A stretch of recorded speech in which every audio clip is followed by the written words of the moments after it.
out of Seattle, and it's a place for us to stage cars. And then our group has...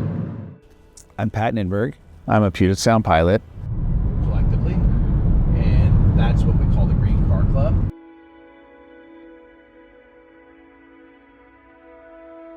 I graduated from the California Maritime Academy in 1991.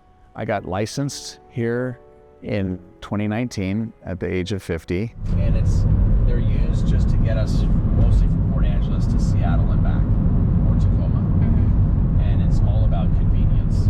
It's just because Puget Sound is so big, getting to and from jobs can be logistically challenging. So most of us get to and from our jobs using ride services. That's included in the tariff for the Puget Sound pilots, because in part the majority by percentage of our jobs occur between the hours of 2000 and 08. So a lot of our jobs are night jobs, and so when we're done with our job, we're tired. Yeah. Or it's during our circadian low, and we shouldn't be driving. The jobs that we're doing today and tomorrow happen to be during daylight hours, and so there's no issues with driving. I'm on a comp job today and tomorrow, which means I'm being called in during my time off to help with the workload, because currently we're short pilots and the demand to move ships is greater than the number of pilots that we have to move ships. So that's what we're doing today. When we come around the corner here, you'll see the ship at Terminal 30 that we're going to be moving out to Port Angeles, right there. And we're ordered for 1600. We'll get on the ship before that, so that we're on the bridge no later than 1600. The tugboats will be there, and the longshore we're also ordered for 1600. So we should be letting lines go at 1600. All right, here we are, Pier 46, which is really Pier 48. We're going to take this beauty right here. This is one of our green cars.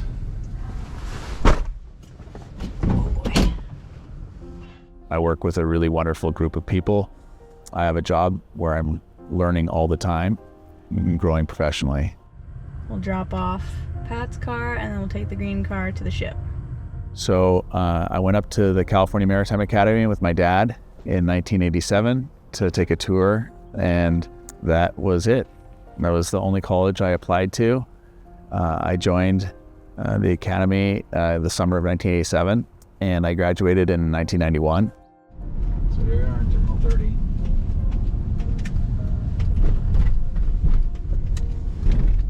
And that was my introduction. I went to school with students who were multi-generational maritime academy grads. Hi. Hello. It's going to the Costco ship here. Oh, okay. Next one. Thank you. You're good to go. Thank you. Thanks. So some of them had parents and grandparents and great-grandparents that were in the industry. That was not the case for me and several other of my classmates. They were the first in the family to have any exposure. And it didn't take me long to get up to speed. You know, when I first started there, I didn't know what a bulkhead was. They'll get you. Thank you. And I was a little bit embarrassed at how much there was to know and how little of it I did know. But really, that's what the whole program at these maritime colleges is designed to do, is to take somebody who knows nothing about the industry and in 4 years, get them ready to work on a ship.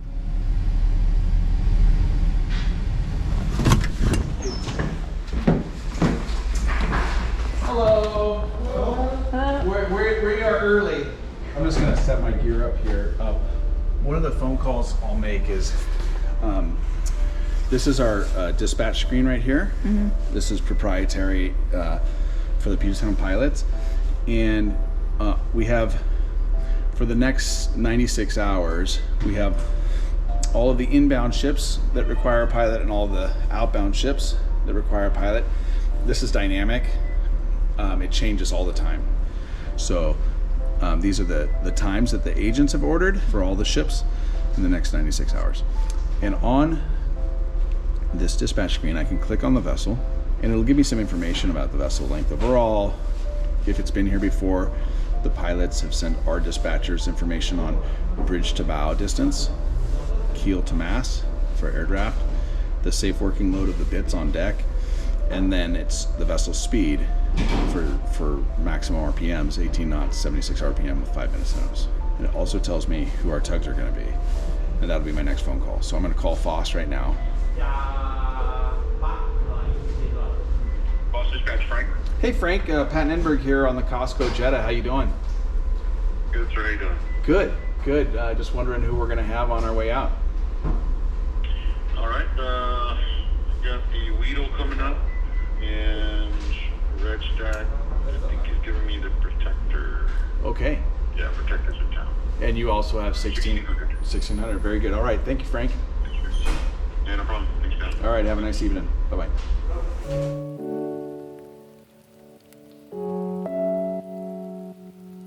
I'm just setting up PPU, the portable piloted unit. So these are issued to all the pilots, and the software that we run is Canadian. It's out of Newfoundland, NavSim, and almost all the Canadian pilot groups use this software. And this is all just an independent unit, separate from ship's equipment. The only thing that we use is the gyro heading from the ship. And this is our independent GPS receiver. So this is sub-meter accurate, and it uses satellites from the GPS constellation and the Russian global satellite system and the European one as well.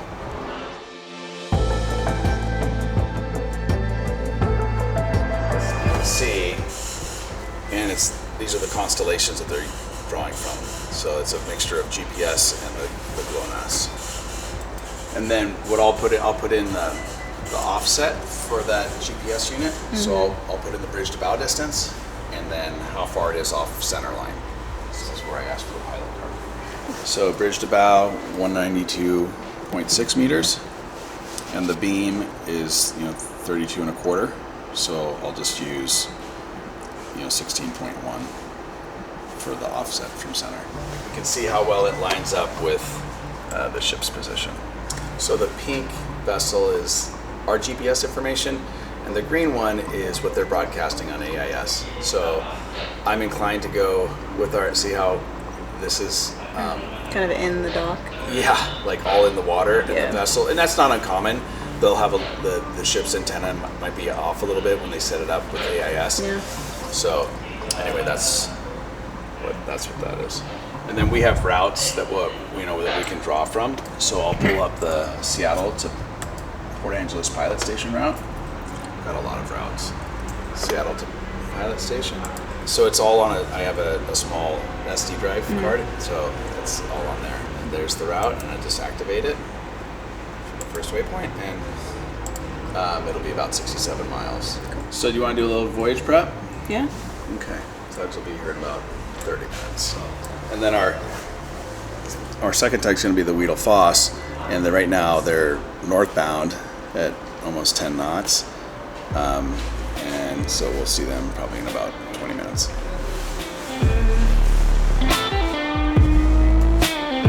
So I'll give that to the master when we go over the pilot card. And then for the job sheet, everybody does it a little bit different. I'll put the azimuth of the dock here. Look at the tides. I'll look at traffic for vessels coming in and out. I'll make sure that the underkeel clearance is appropriate. For a vessel this size, I know at this berth we're not going to have any problems. But it's just a routine to make sure that we know what our underkeel clearance is and where our tugs are.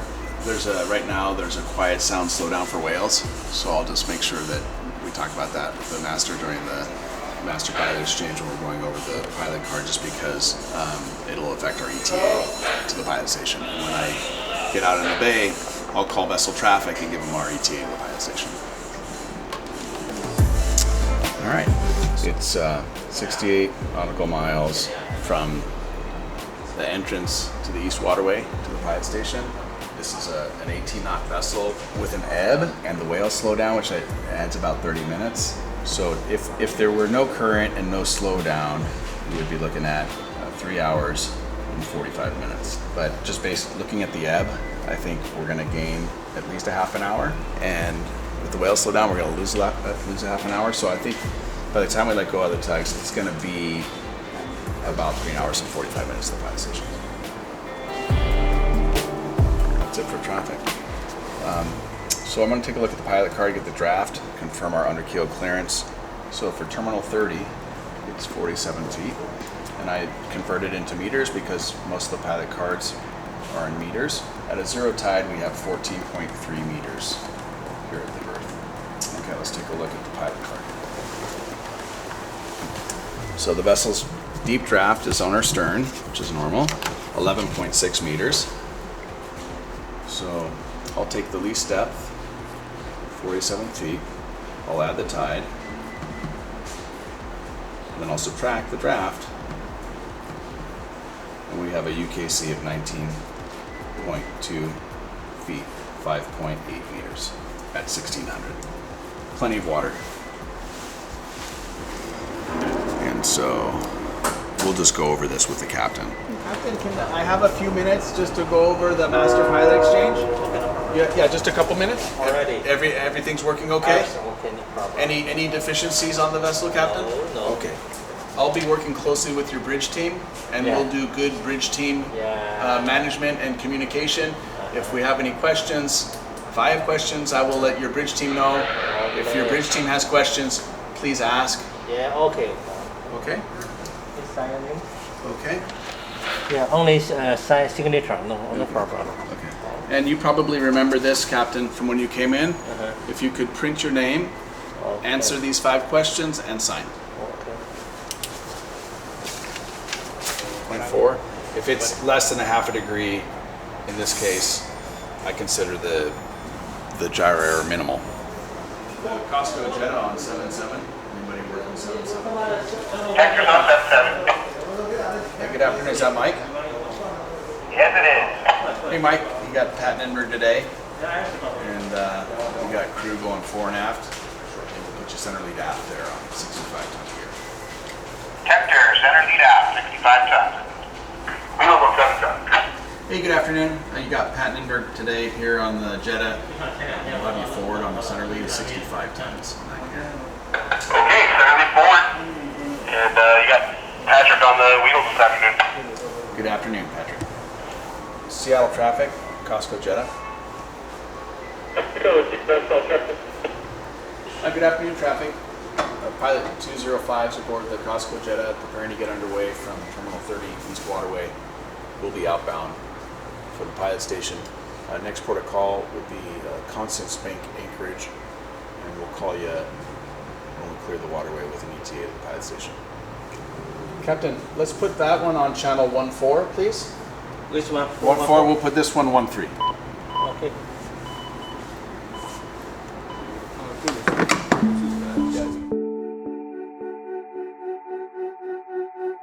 All right, we got our longshore.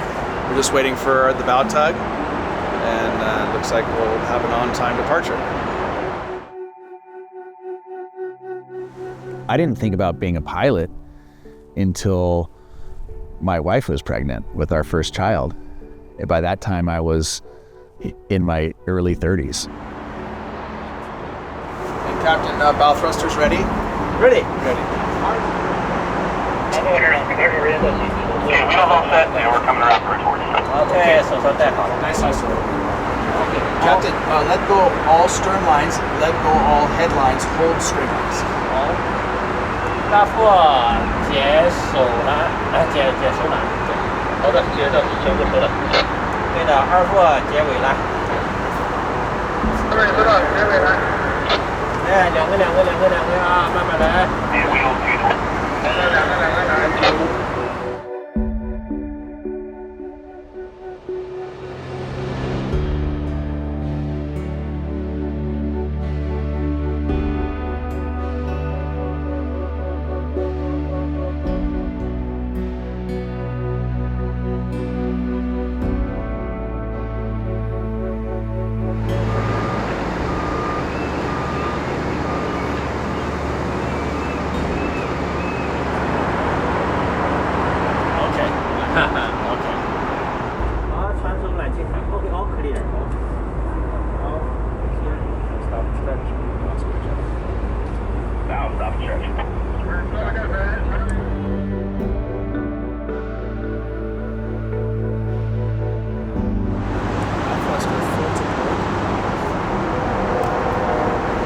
First, turn 4 to port, sir. Thank you.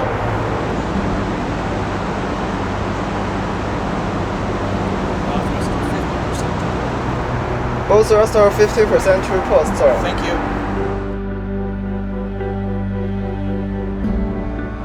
I'll often wait for the clear of the crane tips. You know where our side shell is. That's kind of a visual cue that we're in the dredge control channel. I have a lot of my classmates from Cal Maritime and a lot of mariners all over the world to go to sea and have families while they're going to sea. I knew for me that's not how I wanted to do it. Dead slow ahead. Dead slow ahead.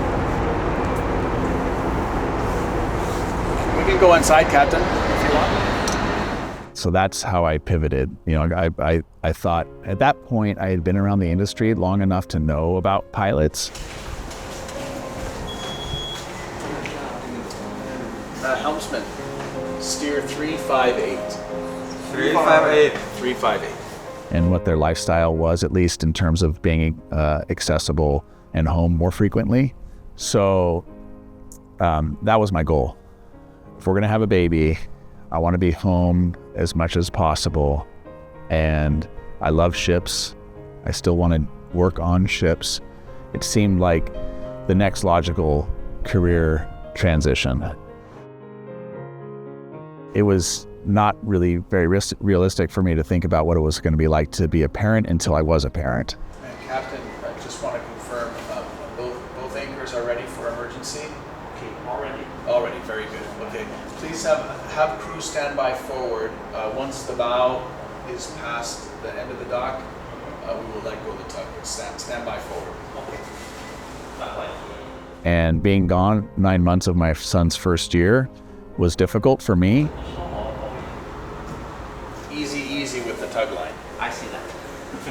And Patrick, we're going to get you back to line. Stop engine. Stop engine.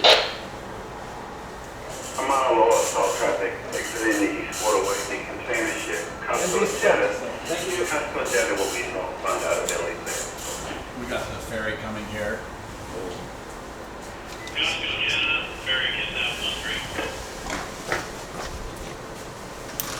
Kitsap, the Jetta. Good afternoon.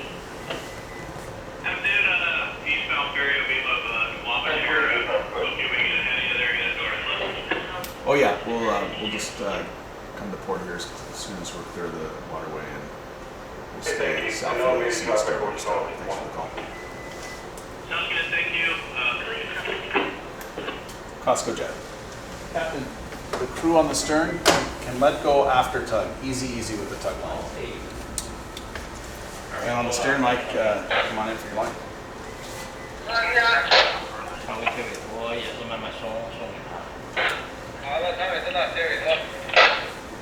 And Mike, I got the engine stop over there.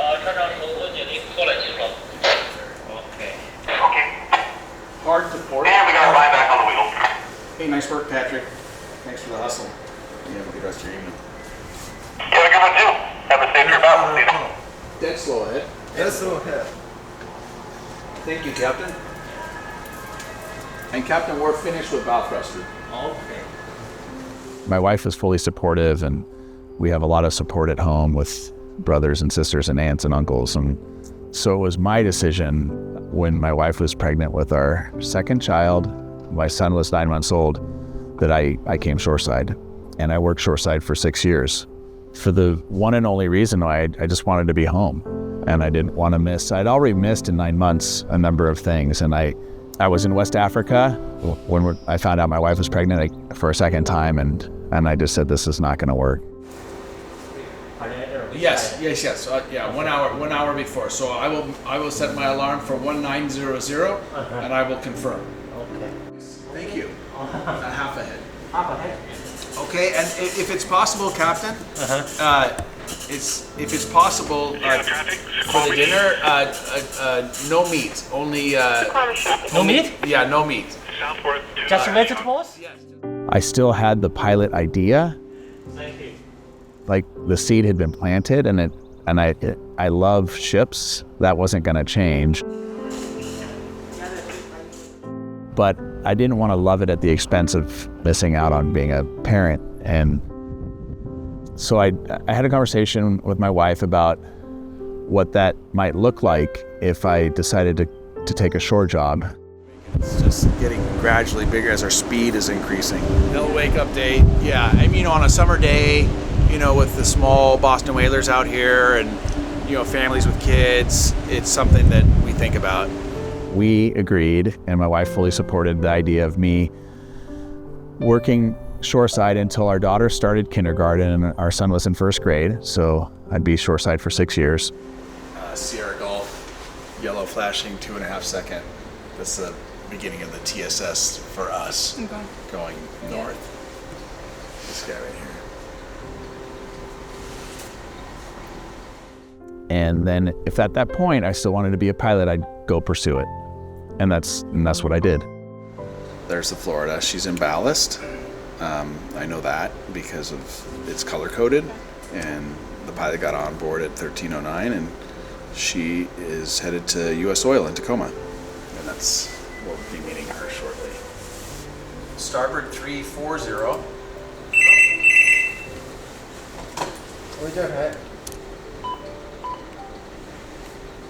As soon as my daughter, we dropped her off for kindergarten, I went back to sea.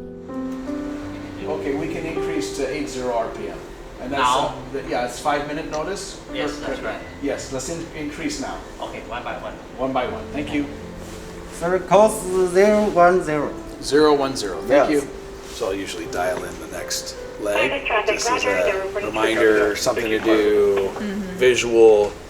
So our next leg is 347, so I'll set an EBL up for that. Roger, no reported traffic. But I think with the slowdown for the whales and the ebb, it'll be right around that time at the pilot station, which means we'll have our foot on the float at the pilot station around 8:30. Got the requisite master time. Here in Puget Sound, they require a certain amount of captain's time on certain size vessels, and that's what I did. And I did it as fast as I could. Troy, you got the veggie rice, and you got your soup. So this is, 15.5 knots over the ground. We're probably a little bit slower through the water because we have the ebb helping us out. It's 4 knots between full ahead, so halfway between 50 and 65 should be about 14.5 knots through the water. That's 15, so let's go 5.8 RPM. 5.8 RPM. We will have a port side ladder, 1 meter from the water. Okay. No man rope. No matter room? No man rope. Only ladder. Only ladder? Ladder 1 meter from the water, Okay. and I need a heaving line for the bag. Yeah, no problem. Okay, thank you, Captain. Pilot station in about 1 hour. 1 hour. Thank you very much, Captain. Thank you for dinner. Yeah. Very nice to be here. Yeah. I just trusted the process. I'm going to get my captain's time. I'm going to study as hard as I can. I'll do the best I can on an exam. And if I get in, there's a process, there's a training program that's supposed to take somebody who's not a pilot and get them to the point where they are a pilot. Here in Puget Sound, I didn't know it then, but about half the pilots here in Puget Sound presently are hawse-pipers, and the other half aren't. Nobody's born a pilot. Nobody's born a captain. And just because your dad was a pilot or your dad was a captain or your mom was a captain or your mom was a pilot, that doesn't entitle you to any skill set.